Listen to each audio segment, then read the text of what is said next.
Magandang gabi po sa ating lahat at happy midweek. Para po sa ating pag-awitan, awitin po natin ng "'Tis the Blessed Hour of Prayer."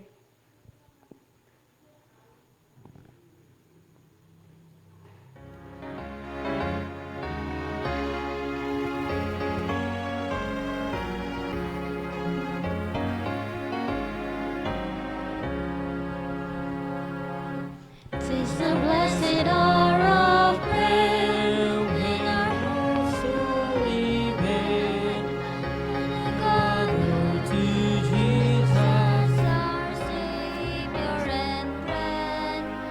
If we come to Him in faith, His protection to share, not above the weary, all sweet to be there.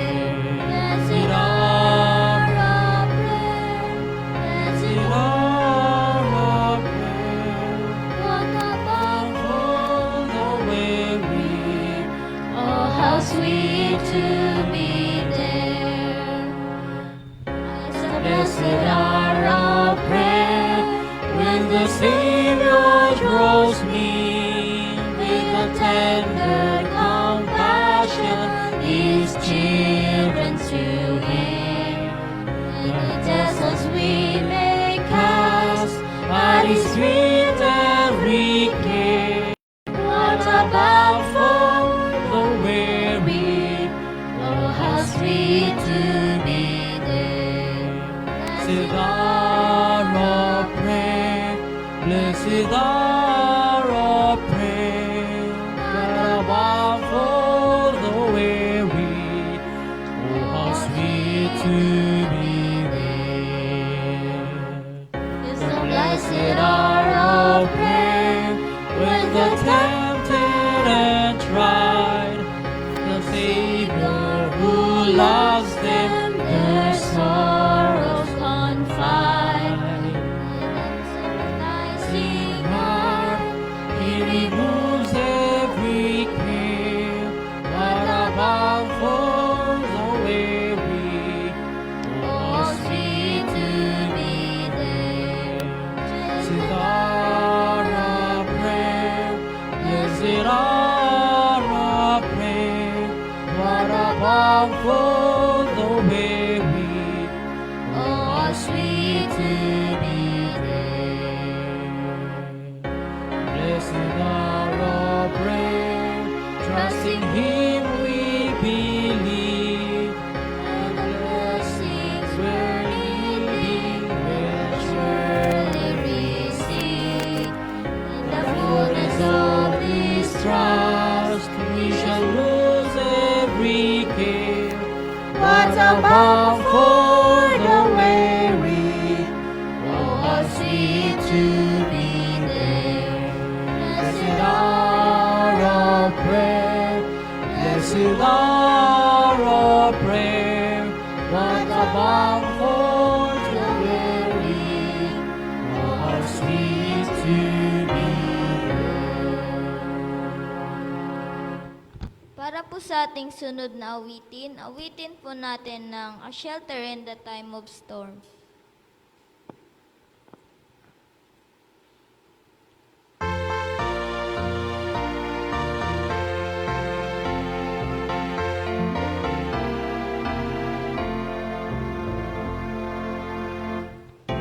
Lord, our rock, in Him we hide, a shelter in the time of storm. Fear whatever may betide,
mighty rock in a weary land, Couldn't shake the burning sun. faithful God, for the building by A shelter in the time of storm.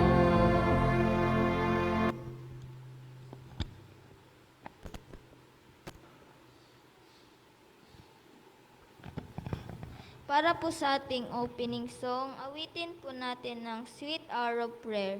Tayo po lahat ay tumayo.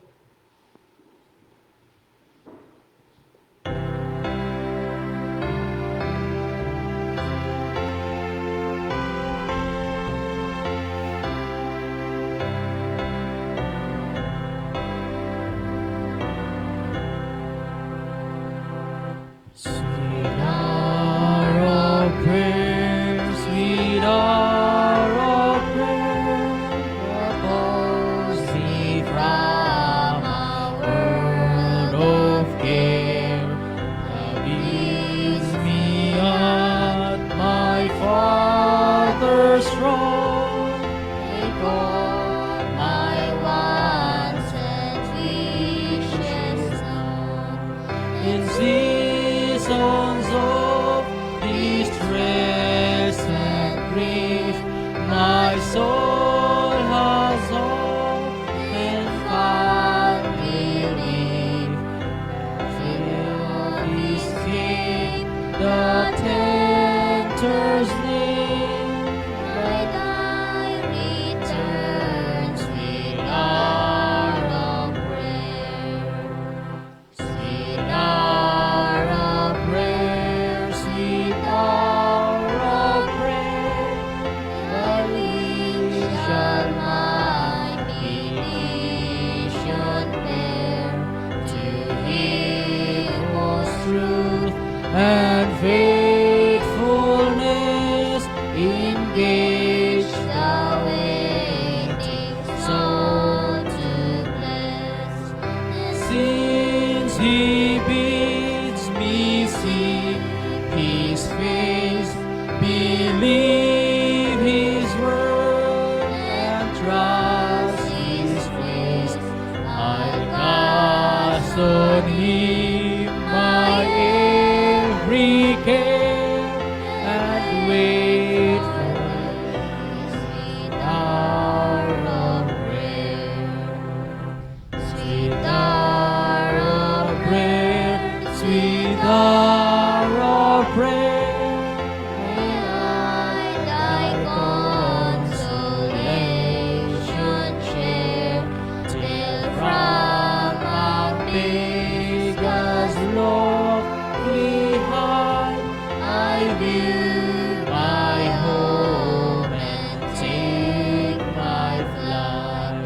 in my Immortal flesh I rise to seize the everlasting prize, and shout while passing through the air, farewell, farewell, sweet hour of prayer.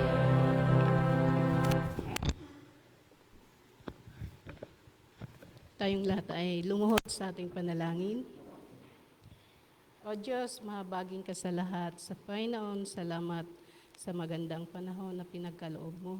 Ganon din, Panginoon, sa gabing ito, sa ang magdadala ng iyong mga salita ay bigyan mo ng talino.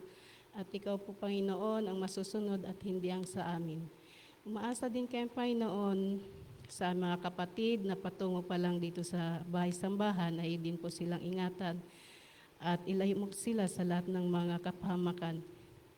Salamat din, O Diyos, sa mga pinansyal na aming natanggap at tinugon mo ang aming panalangin at hindi mo kami pinabayaan. Ganon din, O Diyos, sa kalahatiang isang linggo na aming pagtatahak ay hindi mo kami pinabayaan. Umaasa kami na ang aming mga pagkakasala ay iyo din po kaming linisin upang kami kaya-aya sa aming pagsamba sa pangalan ng aming Panginoong Hesus. Amen.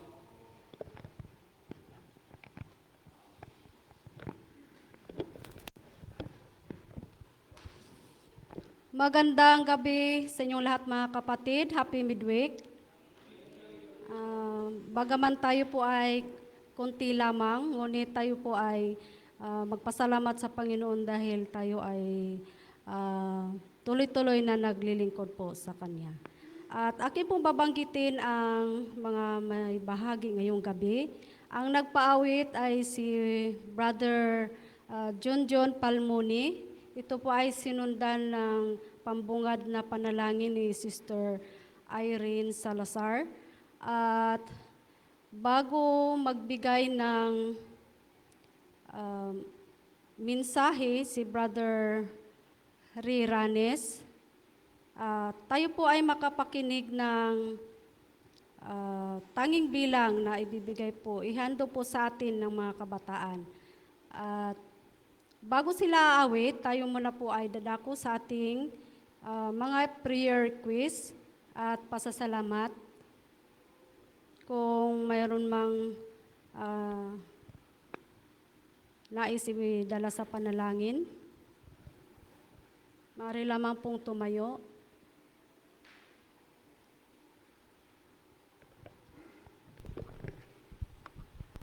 Nais ko pong isama sa panalangin ang aking pinsan na si Hazel Absor, nakakalabas lang ng hospital. Sana tuloy-tuloy ang kanyang pagaling. Yun po. Thank you.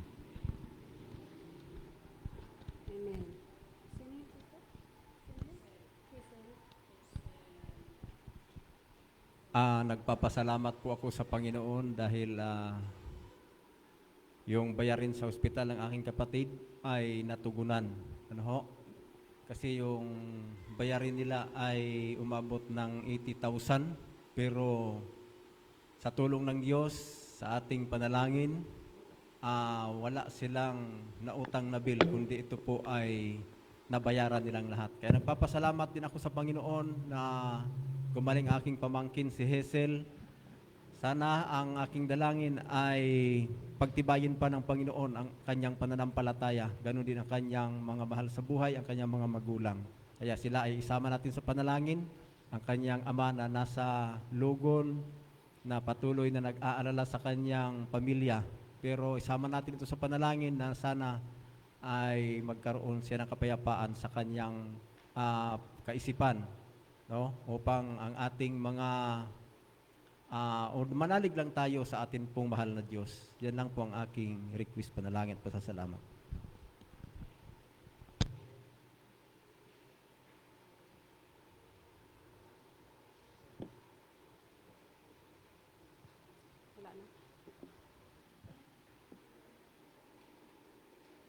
Magandang gabi po sa ating lahat.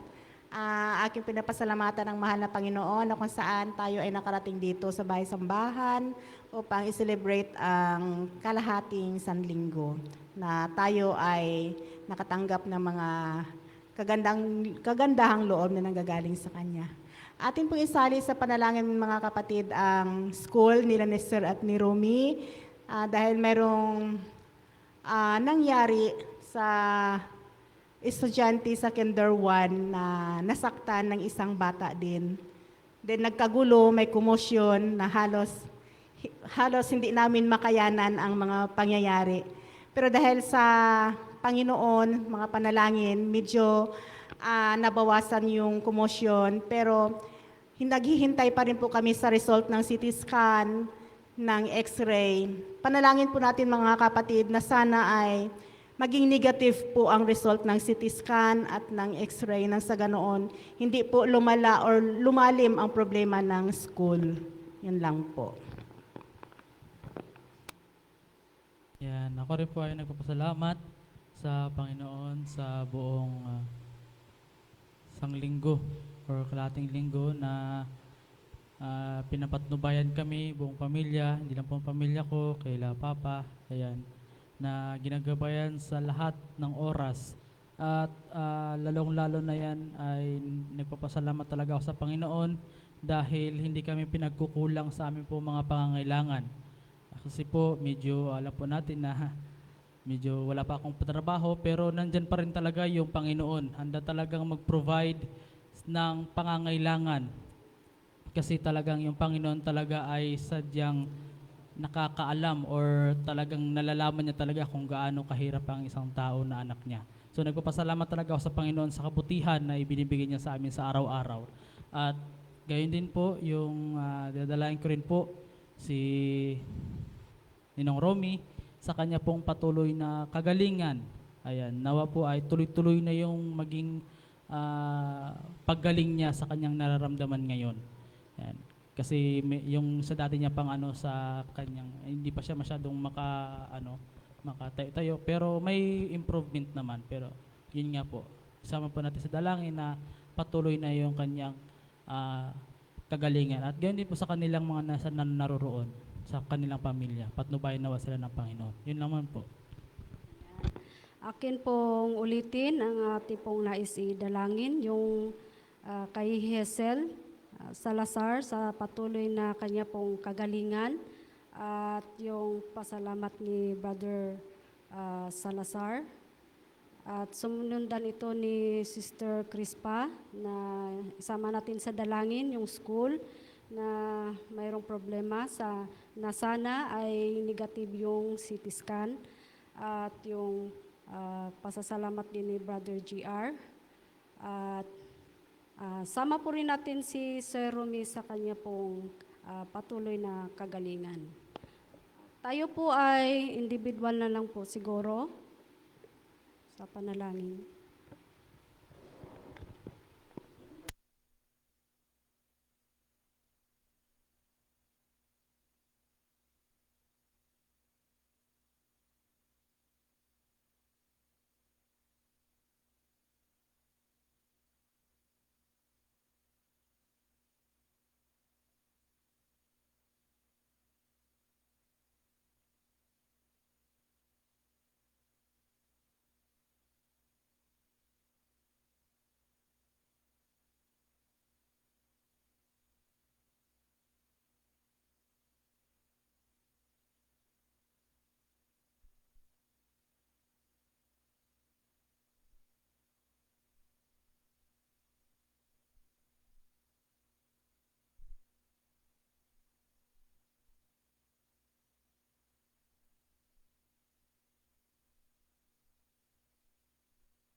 Atin na pong isunod ang tanging bilang na ibibigay ng ating mga kabataan.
Lead me by the hand and help me face the rising sun. Comfort me through all the pain that life may bring. There's no other hope that I can lean upon. Lead me, Lord, lead me all my life. Walk by me across the lonely roads that I may face. Take my arms and let your hand show me the way. Show the way to live inside your heart. All my days, all my life.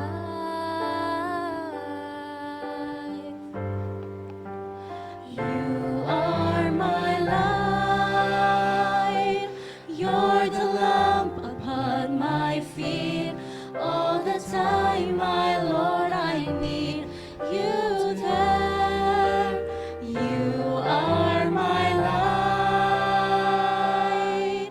I cannot live alone. Let me stay by your guiding love all through my life.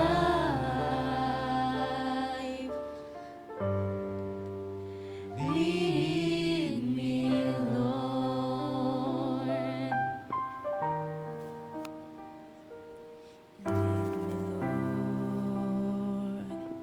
Even though at times I'd rather go along my way, help me take the right direction, take your road. Lead me, Lord, and never leave my side. All my days, all my life.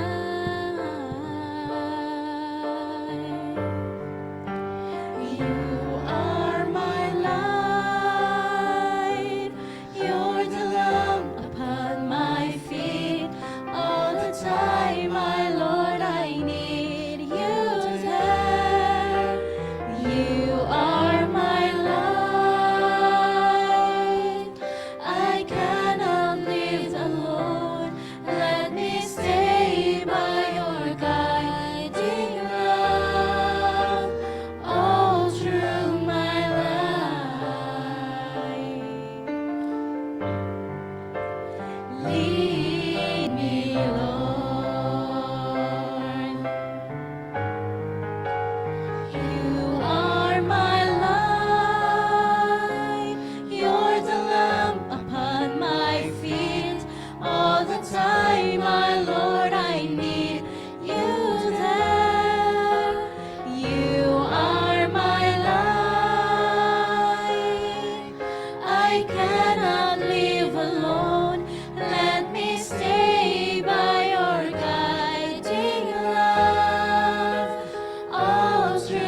Magandang gabi sa ating lahat mga kapatid.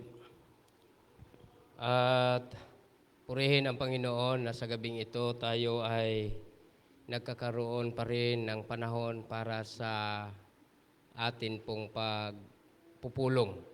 No? Ang tawag dito ay week of ang katawagan ng iba, midweek prayer, pero ngayon ay hindi na midweek. Kaya ako kailanman pagka ganitong panahon, ganitong pagkakataon, hindi talaga ako bumabanggit o bumibigkas ng salitang happy midweek sapagkat ngayon ay hindi na midweek. Lumampas tayo sa kalagitnaan ng isang linggo. No? Kung talagang atin talagang sundin ang biblical principles, dapat kagabi or kanina bago lumubog ang araw, yun ang midweek prayer. Bago lumubog ang araw, kaninang hapon, ay yun siya ang tugma nga panahon para sa ating pagbigkas at pagbibigay ng kaisipan, paglalagay ng tamang pag-iisip sa mga kabataan nga kanilang ma-realize nga ito talaga ang tamang panahon para sa atin pong tinatawag na midweek prayer. Pero ngayon ay nandito na tayo sa gabi ng ang pagkabanggit dito mga kapatid sa ganitong panahon, gabi ng Huwebes. Kasi kanina pa lamang ng hapon, yon ang Miyerkules. Ngayon ay gabi ng Huwebes. So, kahit anumang panahon tayo pwedeng magpupulong. Sapagkat sinasabi ng Panginoon na 2 man o 3 nga magkakatipon at magdala ng aking pangalan, magsamba sa akin, ako'y nasa gitna nila.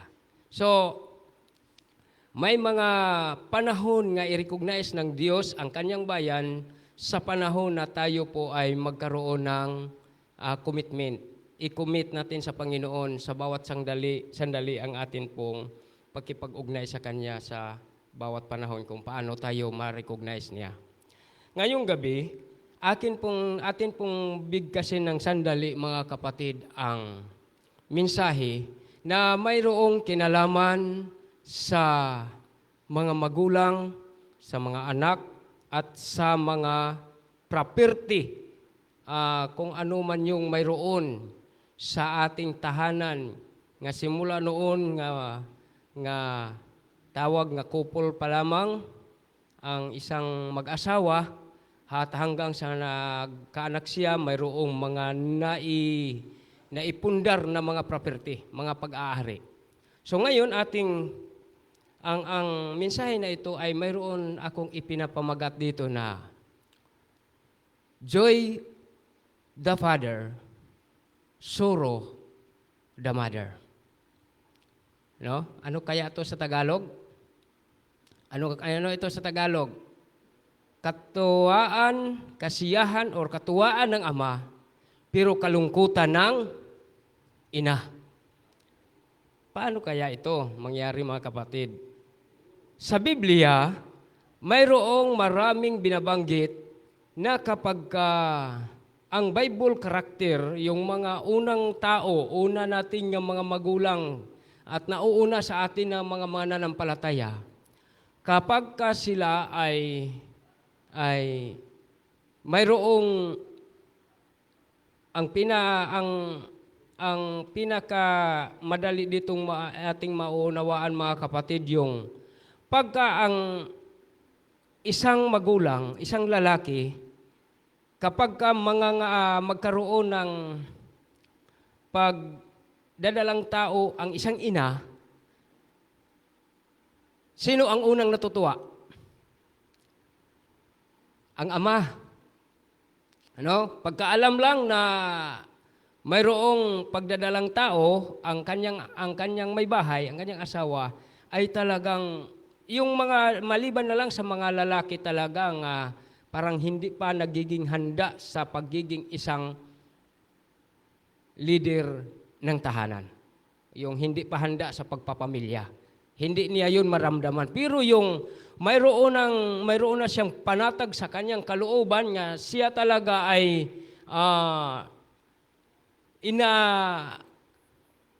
ninanais na niya nga maitatag niya ang kanyang sangbahayan na kasama ang kanyang pamilya, doon magsisimula nga magkaroon ng kasiyahan ang puso ng ama.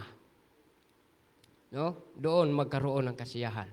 Pero sa Biblia, binabanggit, si Abraham, noong hindi pa niya, noong nagkaroon ng pagsasama, simulang nagsasama sila ni Sarah ng kanilang pagiging kabataan hanggang nasa kanilang katandaan, si Abraham ay hindi niya nararamdaman ang pagiging natutuwa or nagagalak siya. No? Hindi niya nararamdaman nga ang katuwaan ng yung joy nga naramdaman ng ibang ama ay hindi niya ito nararamdaman. Bakit? Ay nananatiling ang kanyang ninanais nga magkakaanak sila pero hindi sila nagkakaanak dahil nga baog si Sarah. Kaya, bakit nagiging isang huwaran si Abraham nga doon sa mga panahon ng kanyang kapanahunan ay nagiging siya'y masayahing ama? Saan nangyari iyon nga panahon? Noong ipinanganak si Isaac. Noong ipinanganak si Isaac. Paano namang nangyari nga nagkaroon ng suro, yung kalungkutan ang ina? Natuwa si Abraham. Pero ano ang damdamin, ano naman ang mayroong kalungkutan si Sarah? Mga kapatid, bilang father of faith, si Abraham, pero si Sarah kailanman ay hindi na itala saan man nga mga Bible references, or sa Biblia, nga si Sarah ay natatawag na mother of faith. Si Abraham lang ang paulit-ulit nga binabanggit sa iba't ibang mga referensya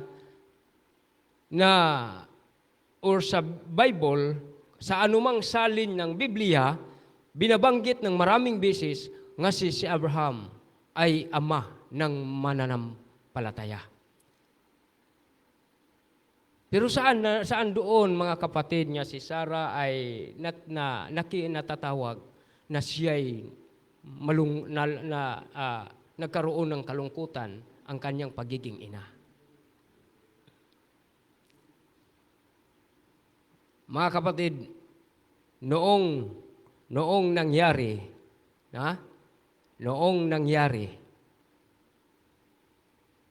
nga si Abraham, kanyang ikinatutuwa nga sa pamamagitan ng pag-unang anak ni Agar kay Ismael at pagiging unang pagkakataon na si Abraham ay nagiging ama ng kanyang anak na galing kay Agar, ang kanyang puso ay ganun na lang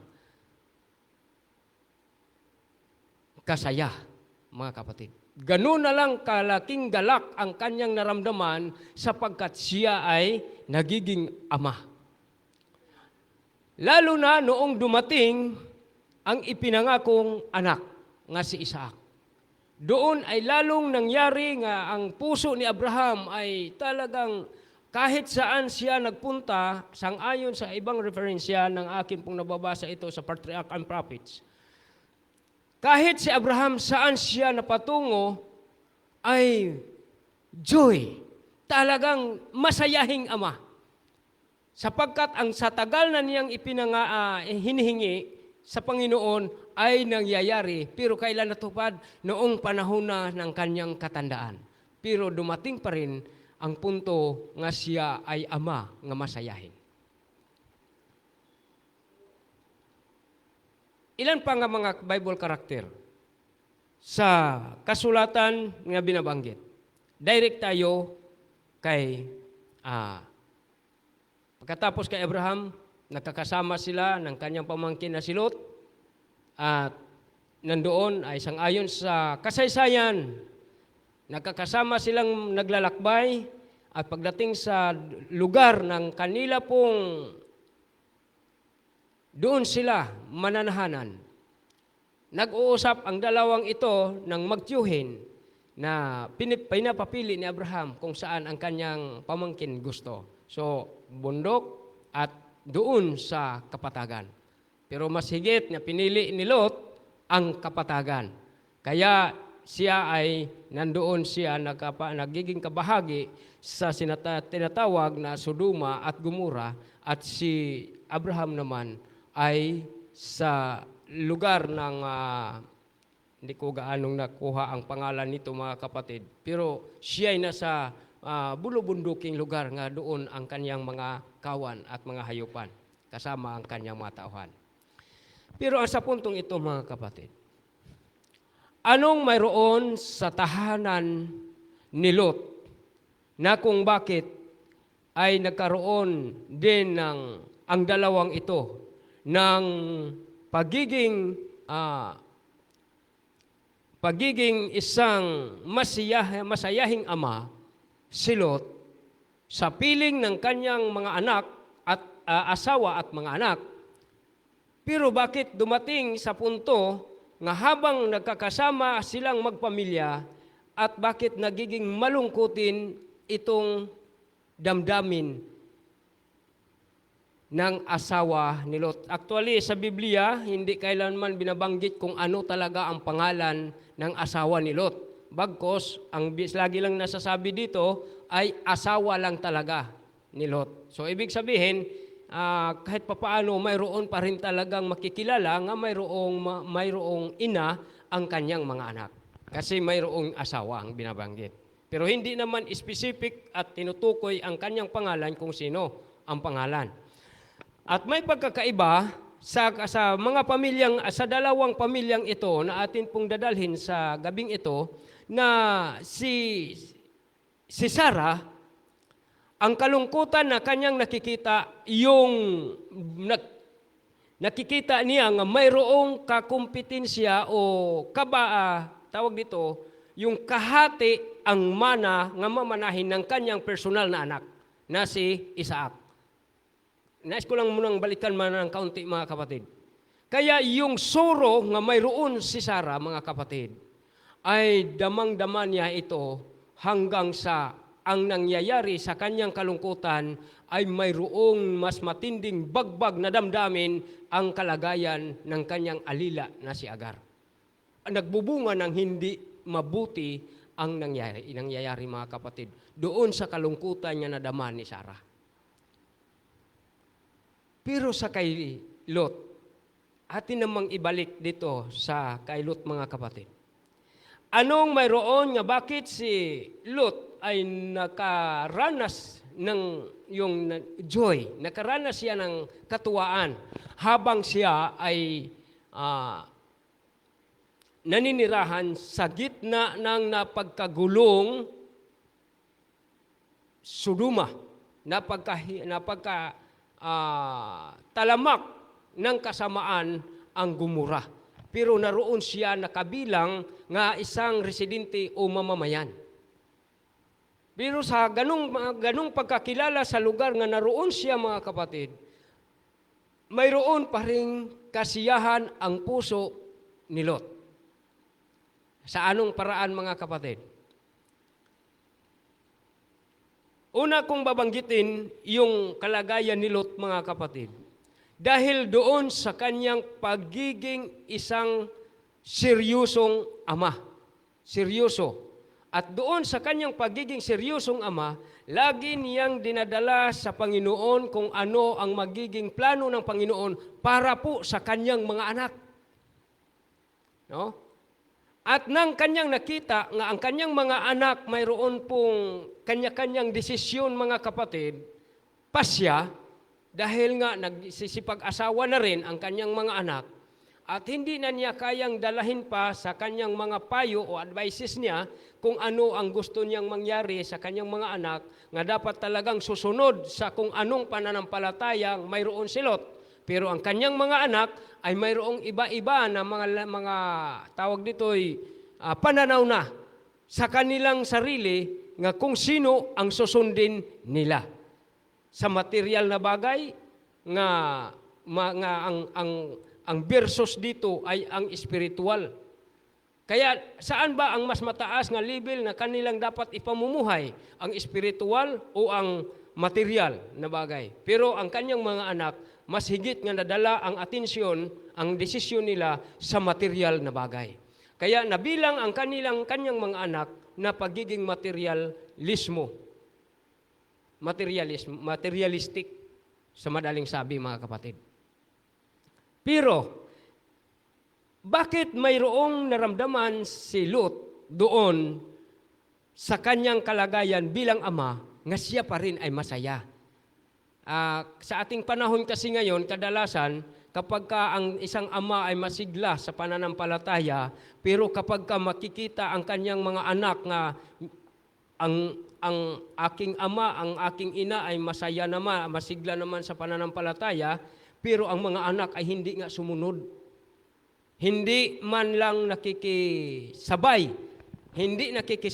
sa kasiglahan ng kanilang ama at ina, bagkus sila'y mayroong sariling kapasihan. Pero ang maramdaman ng isang ama, sa ngayon nga panahon, kalungkutan. Malulungkot talaga, mga kapatid, kasi kung lalo na't higit ang layunin ng isang ama ay magkakaroon talaga ng pagkakaisa sa isang direksyon nga pananaw tungkol sa espiritual at sa pananampalataya. Kaya hindi ibig sabihin ng isang ama nga mawaglit ang kanyang anak at mahihiwalay, lalo na sa pagdating sa kaligtasan. Kaya malungkot ang damdamin ng isang ama kung sa kanyang pamilya ay hindi madadala o mayroon, lalo na higit mayroong nahihiwalay na sa kanila pong sariling kapasihan. Malayo na sila sa tawag dito'y malayo na sila sa level ng pananampalataya sa isang pamilya. Kaya yun po ang kalagayan ni Lot. Pero siya'y magiging masaya pa rin. Bakit? Hindi kailanman si Lot nagkukulang sa advices ng kanyang mga anak. Pero dahil sa mayroong sariling kapasihan sila, mayroon pa ring masayang puso si Lot sapagkat siya'y kanyang naramdaman nga ang Diyos talaga kailanman ay hindi humihiwalay sa kanya. Now, ngayon, nangyari. Doon si Lot lalong masaya. Bagaman nasa gitna siya ng napagkamasalimuot na mundo na kanya pong sa kanyang paligid, napagkasalimuot na, napagkatalamak na ang kasamaan. Pero naramdam pa rin niya, mga kapatid, ang kaligayahan ng kanyang puso. Dahil nga, sa kanyang pagiging makadiyos, kahit sino man, anumang tao ang lalapit sa kanya, maging ito'y matuwid o masama na tao nga lalapit sa kanya, ang kanya pa ring pagkakakilala sa isang tao ay ganun pa rin ang kanyang respeto, kataas ang level ng spiritual ni Lot, mga kapatid. Kaya wala siyang pagdaramdam kung anuman ang mangyayari sa kanyang pamilya. Kasi lahat na yon, bagaman mayroong kapasyahan at sariling pagpapasya ang mga anak niya, kanya pa rin inaasahan nga ang Diyos lahat ng itong mga pagpapasya ng kanyang pamilya, nga parang kaiiba sa kanya, lahat pa rin na ito, inaasahan ni Lot na ito'y ang Diyos ang magbabago ng kanilang desisyon. Nga kanyang nakita itong lumilihis na. Pero ito, mga kapatid, anong mayroon sa asawa ni Lot? Bakit siya ay nagiging suro? Nagiging isang malungkuting ina.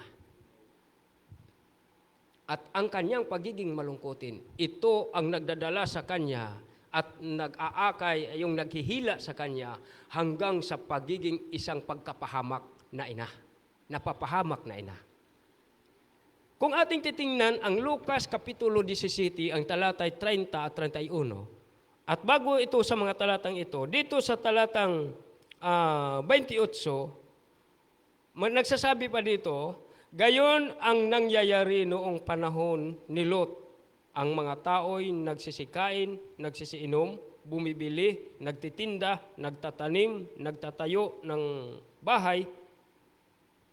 Ngunit ng araw na umalis si Lot sa Sodoma, umuulan ng apoy at asupre at natupok silang lahat. Pagsabing natupok silang lahat, may natira, wala na. May natira ba sa lugar na yon o wala na? Wala na, kasi silang lahat na nga eh.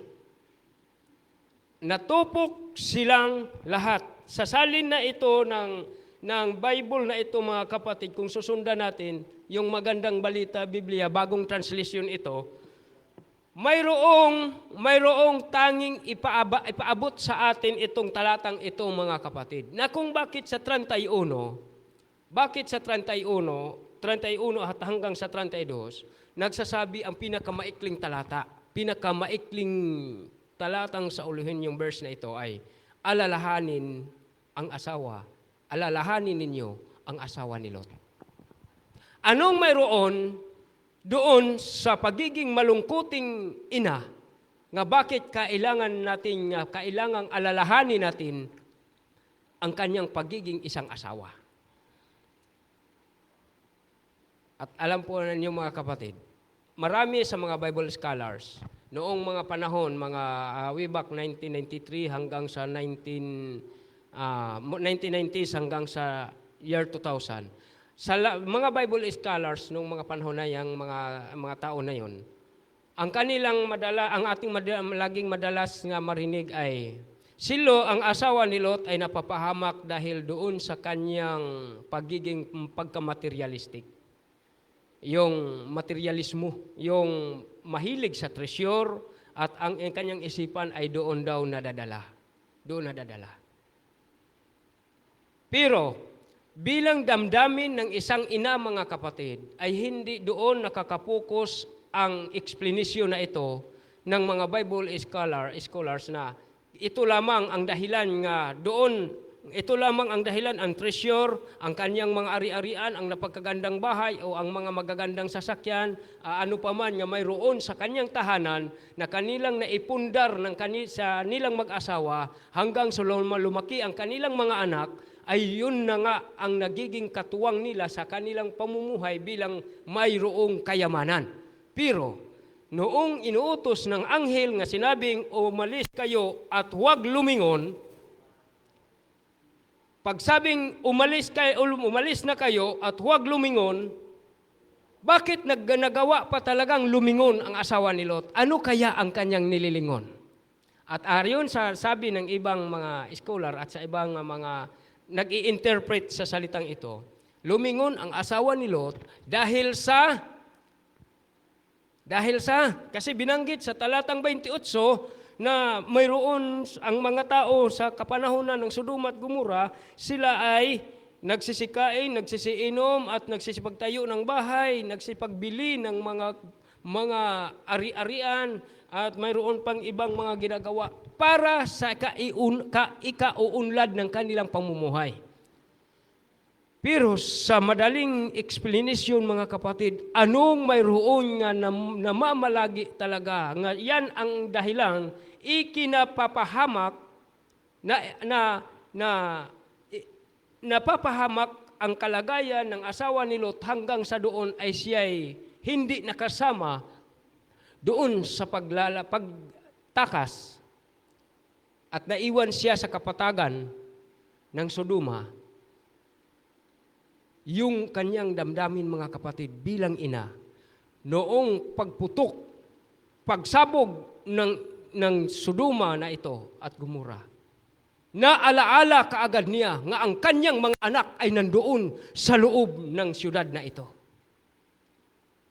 Hindi ang mga pag-aari ang nararamdaman niya, ngayon ang nagiging isang dahilan ng kanyang pagiging asin sa kanyang paglingon, sapagkat ang kanyang damdamin bilang ina ay naroon sa kanyang mga anak. Nga hindi nakakasama, bagaman sinabihang tumakas tayo, pero dahil nga doon sa mga bagay, kung totoosin mga kapatid, ganito po ang talagang explanation eh.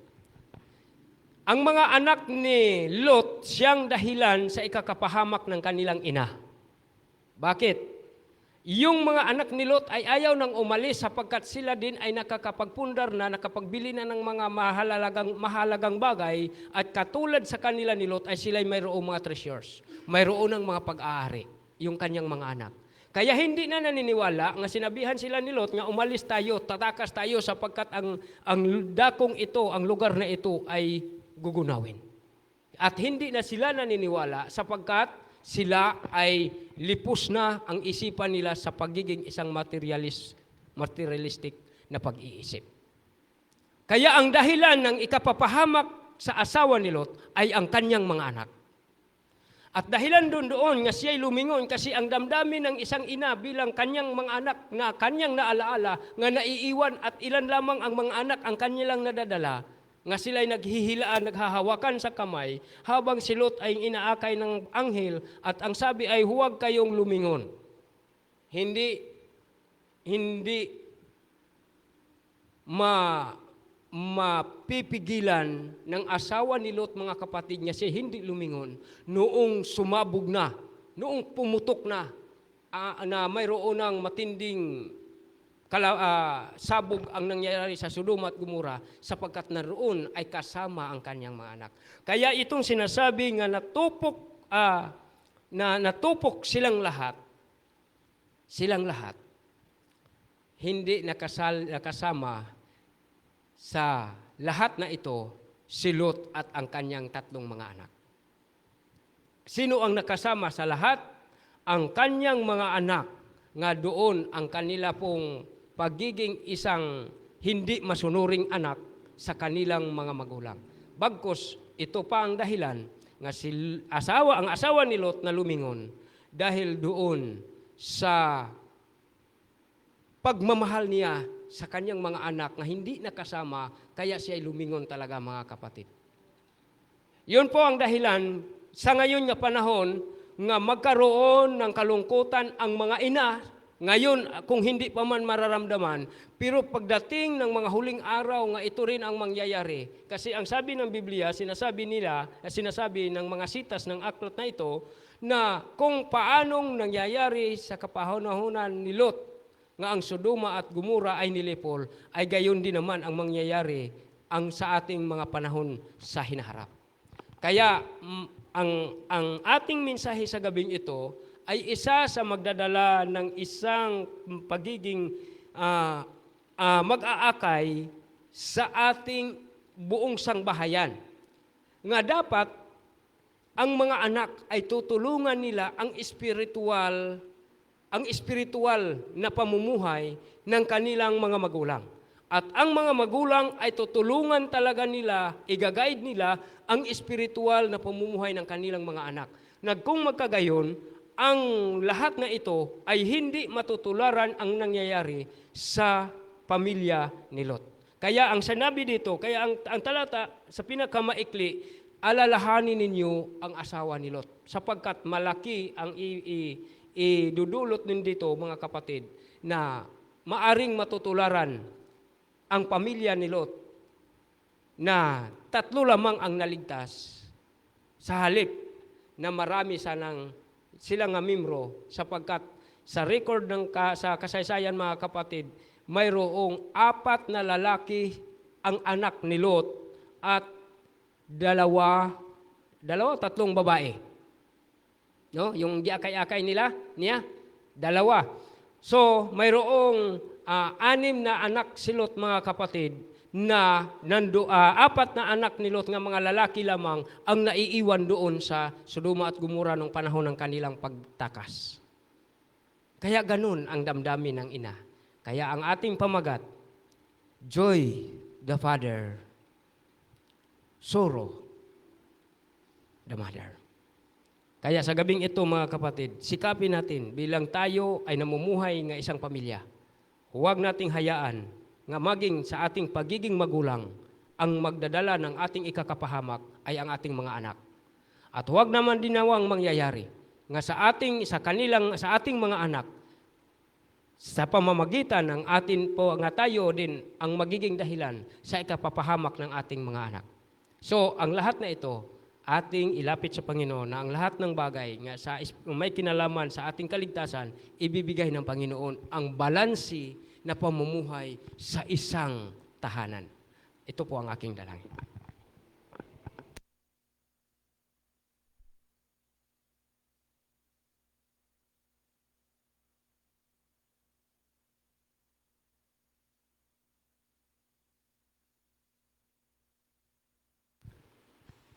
Para po sa ating pagtatapos, tayo po lahat ay tumayo at awitin po natin ang Give Me the Bible.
Tayo'y manalangin.